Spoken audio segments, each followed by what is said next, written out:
Welcome back, everybody, for another episode of Riftbound 101. Today is episode 39, and we've got Rek'Sai in focus.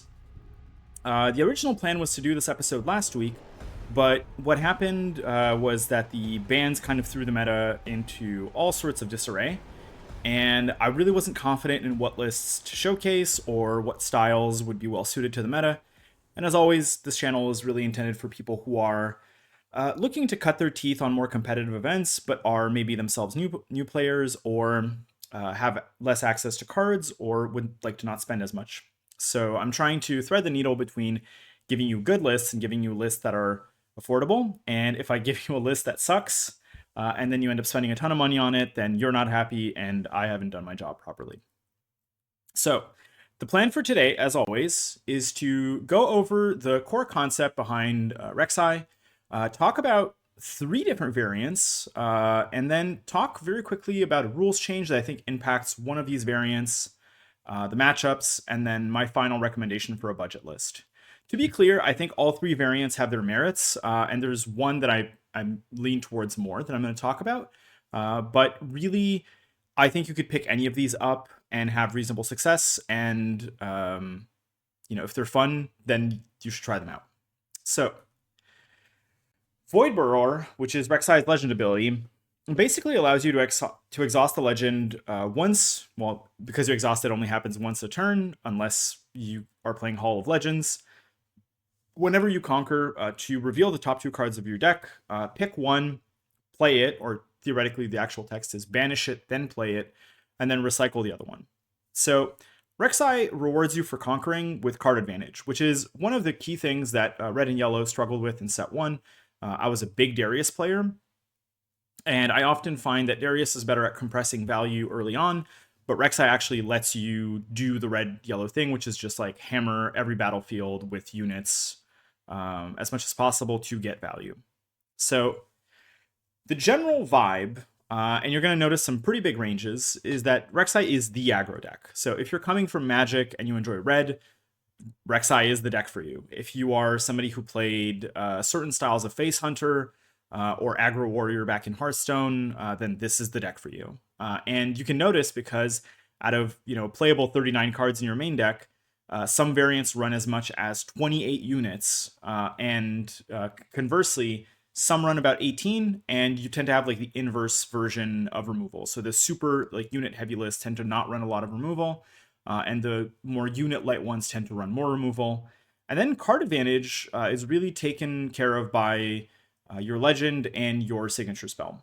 So I would say that in general, Rek'Sai has 2 fairly divergent game plans, and there's one that's somewhere in between. One skews towards swarming, the other one is on the Phoenix game plan, and I'll talk about that in a second. And what I would recommend for this video and for when you're building this deck is to pick a lane. Because I think both lanes are somewhat heavy in terms of financial commitment, and you can't really swap pieces from one variant to another. So they're almost like 2 decks. So this video is really like covering almost 2 entirely different deck archetypes. So yeah, let's talk about the variants. The metagame is still shifting, and so I really want to stress that this is experimental. I'm on a range of Discords looking at people brewing Rek'Sai and what they're talking about, and all of this is like very dependent on, are you seeing a lot of Draven still? Are your locals on a lot of Victor like mine?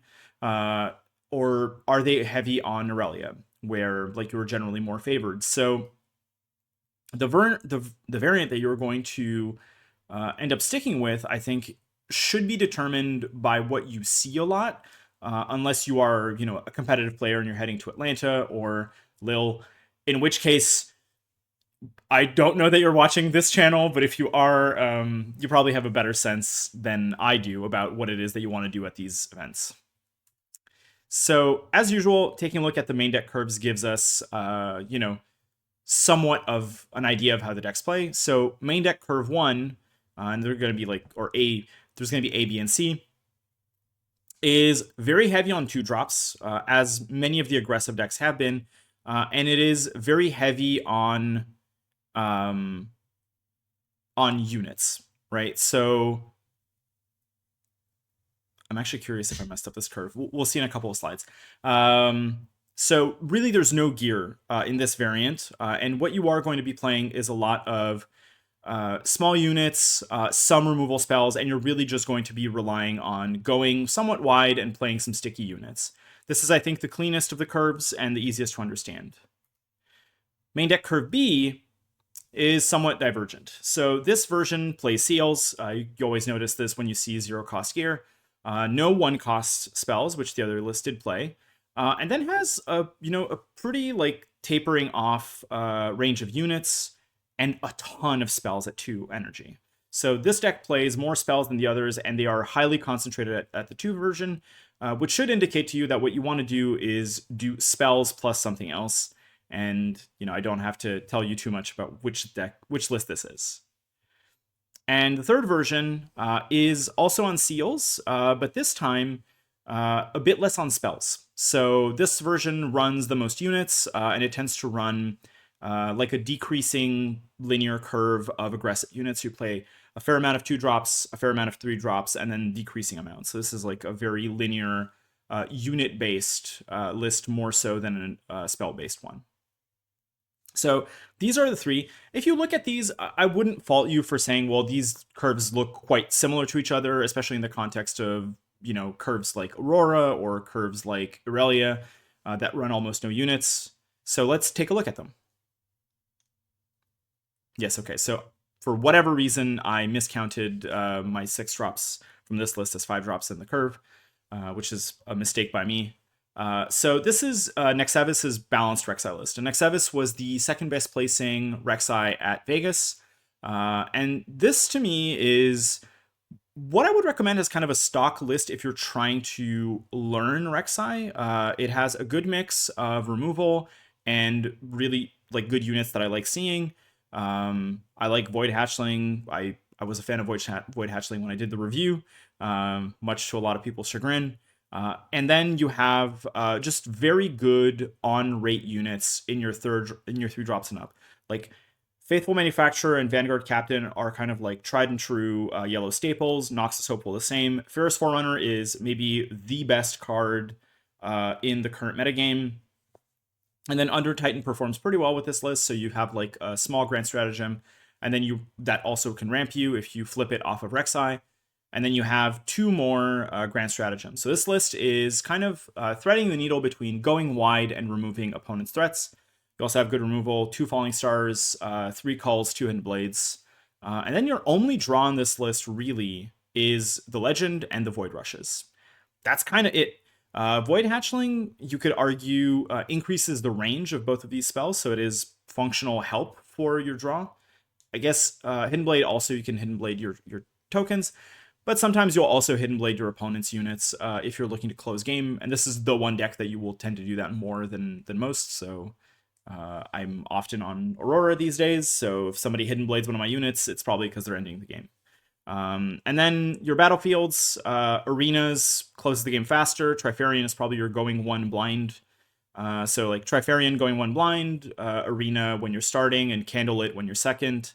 Candlelit again increases the range of your card fixing. So it's not draw, but it functionally draws you to better cards and decreases your dead draws.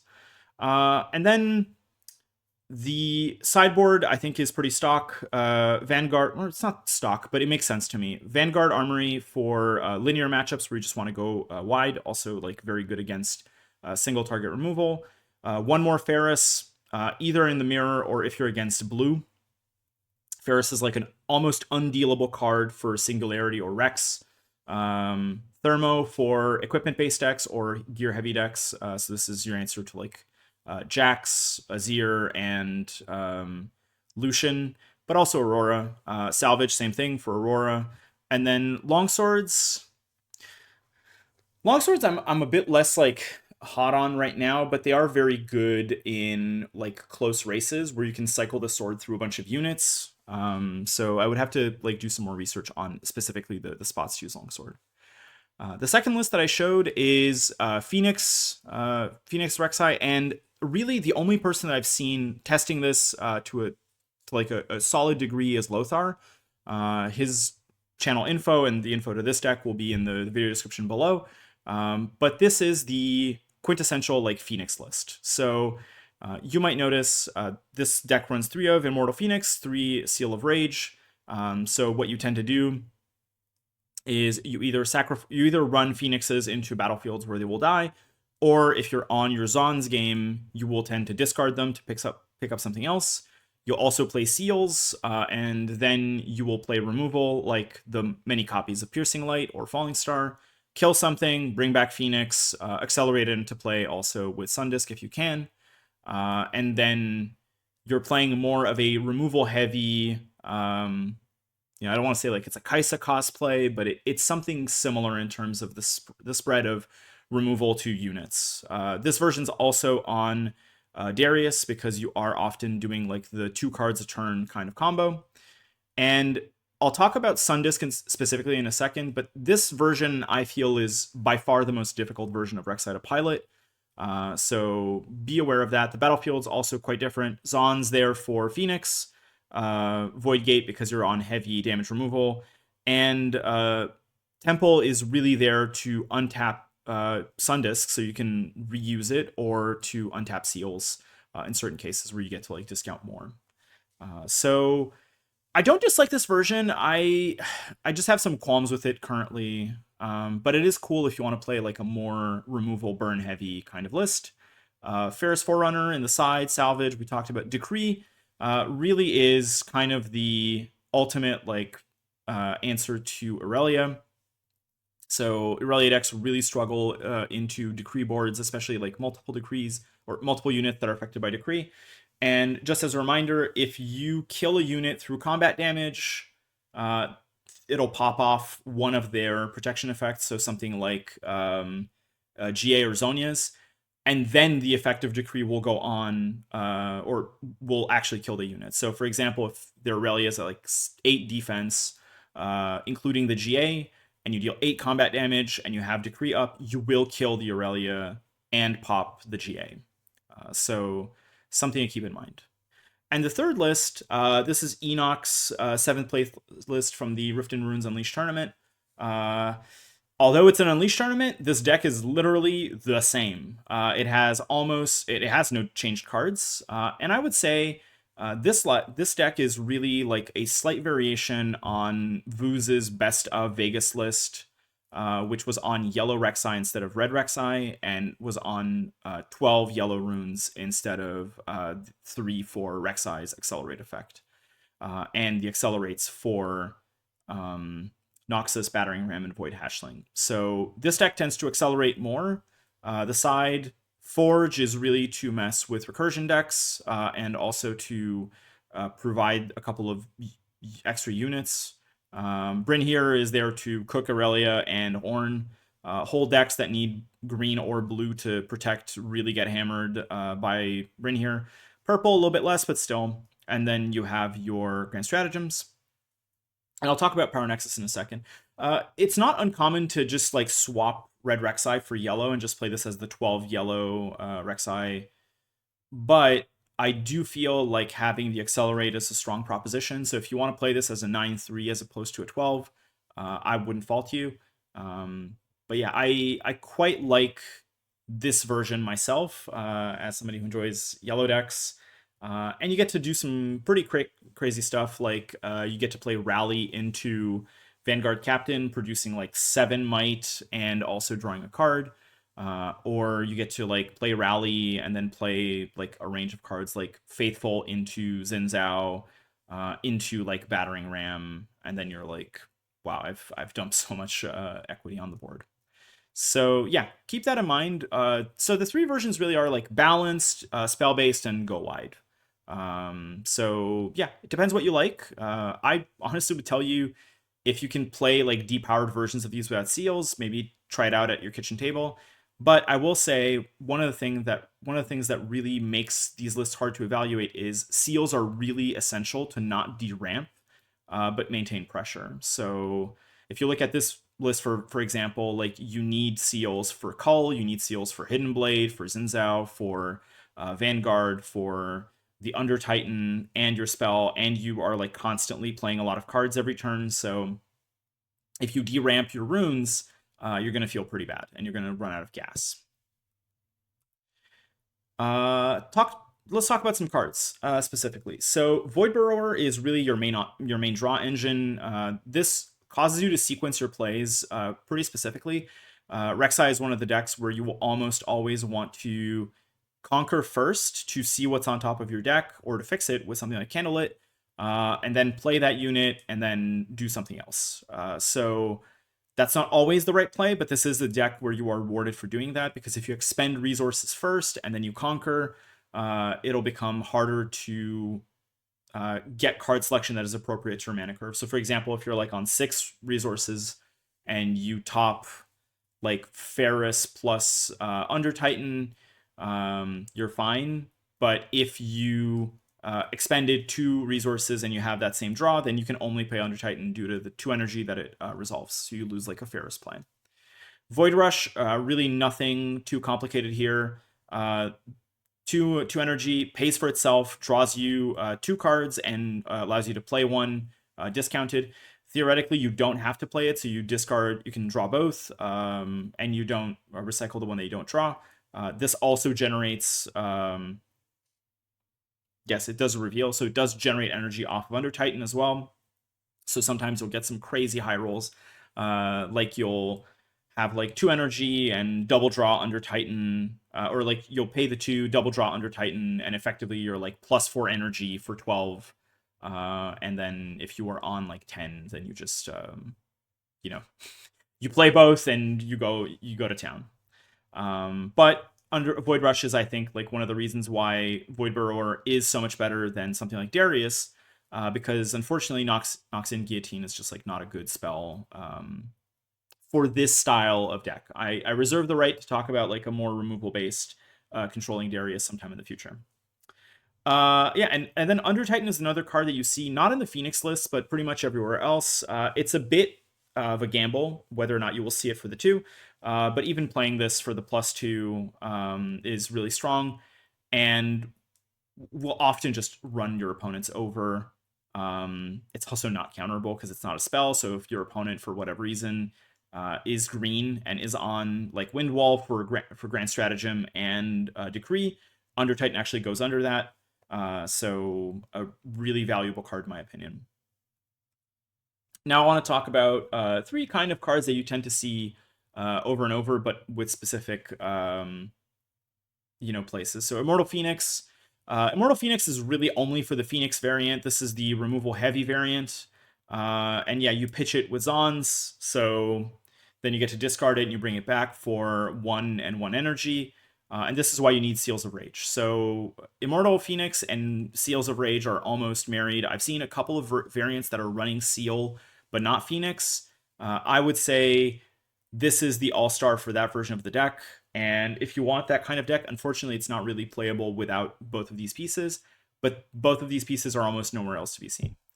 Ferris Forerunner for me is the indicator of the sort of mid-range balance, or not the mid-range, the middle of the pack, more balanced variant between the Phoenix version and the all-out go wide version. And Forerunner, the reason to play that deck is because Forerunner is an incredibly crazy card. Like the best answer to Forerunner is often Forerunner itself. And right now, due to the decrease in purple decks, you're going to see less rebukes flying around, which is really the primary answer for Ferris Forerunner. So if you are seeing a lot of Victor, if you're seeing a lot of Mirror Rek'Sai's, or even removal heavy decks like Kaisa, Ferris Forerunner is like an incredible answer. It's just like such a punitive card, and if you ever get to push it above the 6 breakpoint, you're often going to be able to like take 2 of the units, sit it on a battlefield. They have to push back with 1 or 2 units. It dies into 2 more units that you can then reconquer with. It's pretty brutal. The other thing that you can do with this is if you play Rally and you have this on the board, you get to crack it and then get like 2/4 Might Max as well on top of the draw. So you can do some pretty awful things to people with Ferris Forerunner, and there's a reason why it's so popular. And then for the go wide variant, I think the unfair or like the real payoff card is Battering Ram. We just got off of like 2 months of Miracle Draven, and we saw how good Battering Ram was there. Obviously, it's not as good here as it was in Miracle, because Miracle was absurd. But Battering Ram will often be like your big play when you're playing against when you're playing the yellow variant. It's often the case that you will like conquer, flip Under Titan plus like a 3-drop. Under Titan generates 2 energy. You play the 3-drop for 1, then you play something else for 2, something else for 2, something else for 3, and then you jam Battering Ram for like 1 or maybe 2 if you don't want to play that many cards. And if you start your turn by playing Rally and then do all of this, then it also discounts Battering Ram and makes everything come in buffed. So this is just like putting an absurd amount of might on the battlefield, really only punished by Icathian Rain and unchecked power, although I'm not sure how many decks are actually on unchecked power right now. So all 3 cards very important, but really for different archetypes entirely. And if one of these 3 appeals to you more than the others, that should be like an indicator of what archetype you're actually into. Same thing with battlefields. So arenas really kind of played as you're going first battlefield and everything that's not Phoenix. You want to close the game. This deck is incredibly assertive, and that's what you want to be doing. Trifarian War Camp, again, in the Go Wide and Balanced versions, is just a battlefield that gets way more value. And Power Nexus, I think, is a really interesting battlefield to talk about that's mostly played in incredibly Go Wide strategies. I think I've only seen it played in Rek'Sai, in the yellow version Rek'Sai, and in Swarm Garen, of all decks, where you get to effectively close the game 1 to 2 turns faster. Because Arena's Greatest will really give you 1 point, and it'll also give it to your opponent. Power Nexus only gives it to you, or it only gives it to the person who's willing to spend. And generally what's going to happen is if you are on the Go Wide version and you're running Seals, it's not really going to cost you 3. It's going to cost you, I would say on average, like 2.5 energy to do that. But if you are like done and you're basically like reconquering to generate points, you can activate this once or twice and you will just close the game. Whereas your opponent will largely not be able to activate this at all.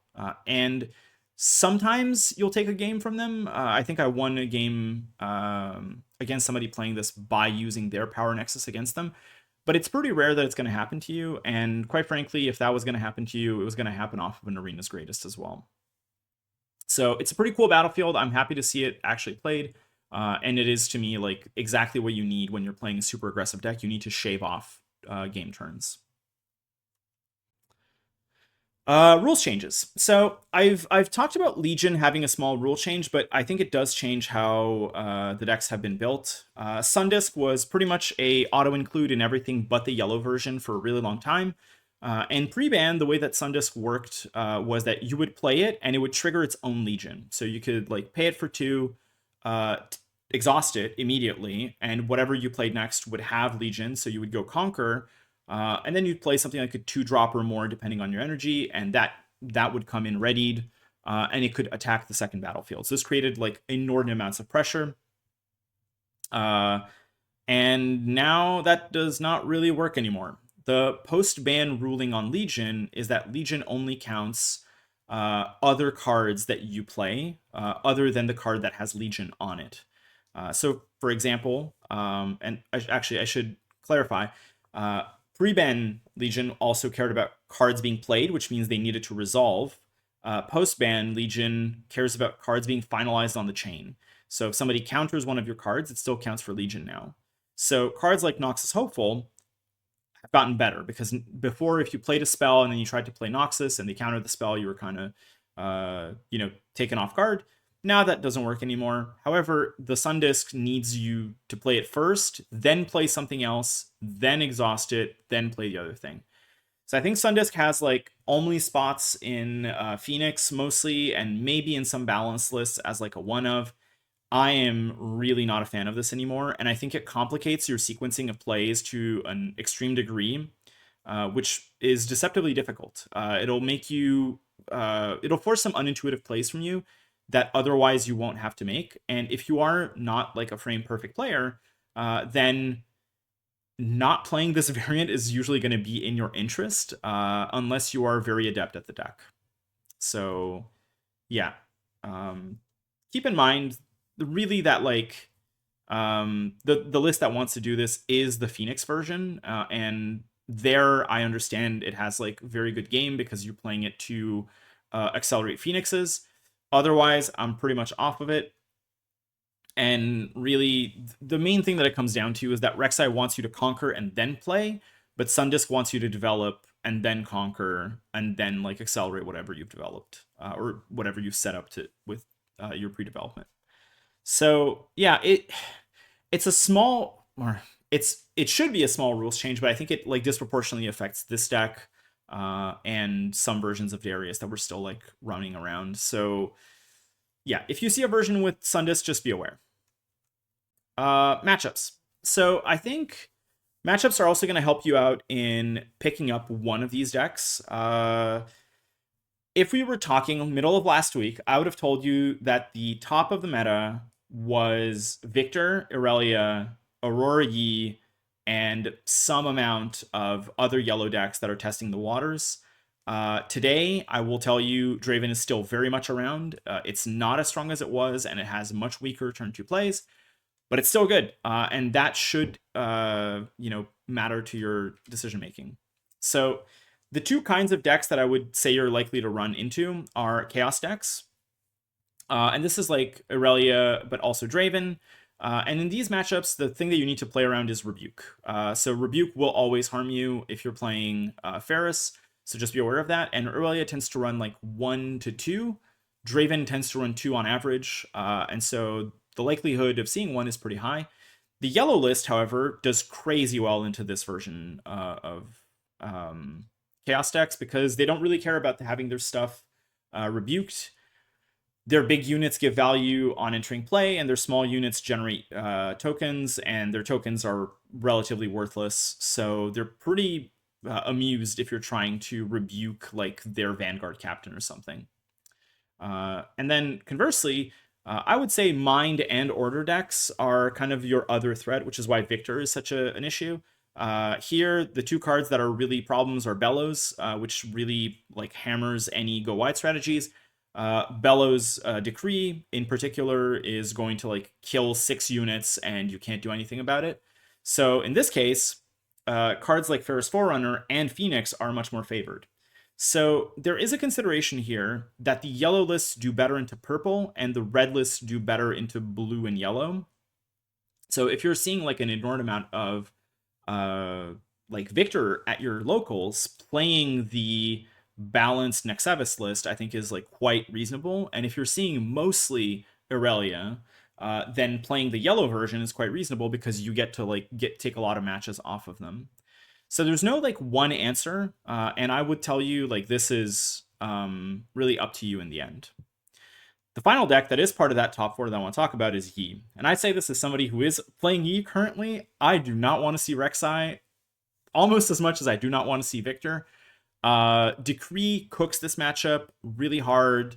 Call is pretty bad as well, and you can also Hidden Blade them, and they're going to draw like some protection spells. Maybe they're actually going to draw the units that they wanted to flip off of Aurora. This deck gets like really hammered, and I think it's the prevalence of several different yellow decks is what's keeping Yi a bit under the radar. So yeah, if you see Yi, you're happy. Is basically the answer on both variants, but specifically the yellow one more so, to be sure. Okay, so budget. I always finish these episodes by talking to you about budget, and usually I have to downgrade decks.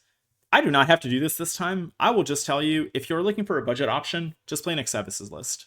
This deck is relatively cheap. Really, the only cards here that are worth anything are the Void Rushes, which you have to get for all 3 decks anyways, and then Falling Stars. Everything else is kind of like dirt cheap. Rek'Sai's are like 250 Canadian right now. Ferris Forerunners are super cheap because of all of the Rumble decks that were going around, and then everything else, to my knowledge, is like very, very inexpensive if you're not getting like Foil versions. I think exceptionally, salvage is going up in price quite consistently. So hopefully you have like a playset of these from Origins, but if you don't, um, it's like not the end of the world. You could play. I guess you could play like Detonate if you're really like stuck. I would not like recommend it particularly, but if you are, then play that. Don't like not play the deck because of that. Um, and yeah, like this to me seems like a super reasonable list that you can then learn on. And I quite like that it has game into a lot of the field.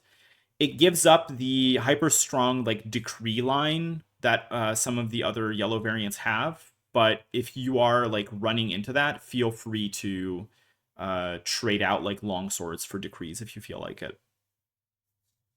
So yeah, uh, I think this is really like the main gist of where Rek'Sai is at right now. And I think it's important to note that we are about a month out of Unleashed being released. So treat your deck investments with some degree of like finality. I'm not sure how these are going to shape up. We do not have the Chinese meta results yet, and those are always partial anyways. But if you are looking for an aggro deck and you want something that's fast, that's assertive, that doesn't like micromanage a ton of buffs or ginormous hands constantly, Rek'Sai is really it for you. If specifically if you're like a red player for Magic who loves red deck wins, this is like the deck. And just be aware that like a lot of the aggressive assertive strategies, you give up some agency to your draws because this deck will need to conquer to draw, and the draws are going to be like somewhat gambly. So yeah, Rek'Sai, the aggro deck that we have on hand right now.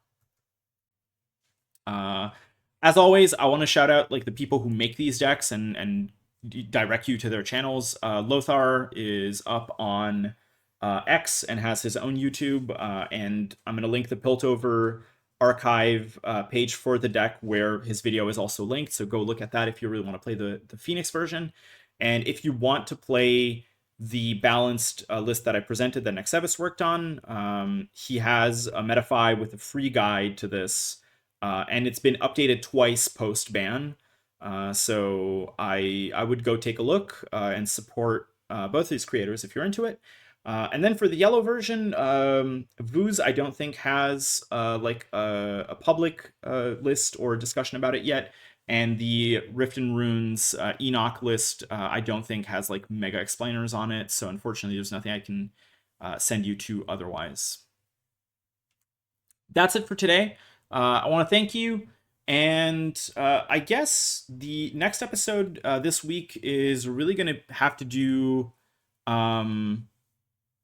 probably talking about like how regionals work, because I will be going to RQ Vancouver, and I'm going to start thinking about this more if you are somebody who is also going to Vancouver. And yeah, I figured it would be like nice to have an episode about that. So I will see you then. And otherwise, I hope that spring is in vogue and that the world is not on fire around you. So have a nice day, and I will see you probably on Thursday.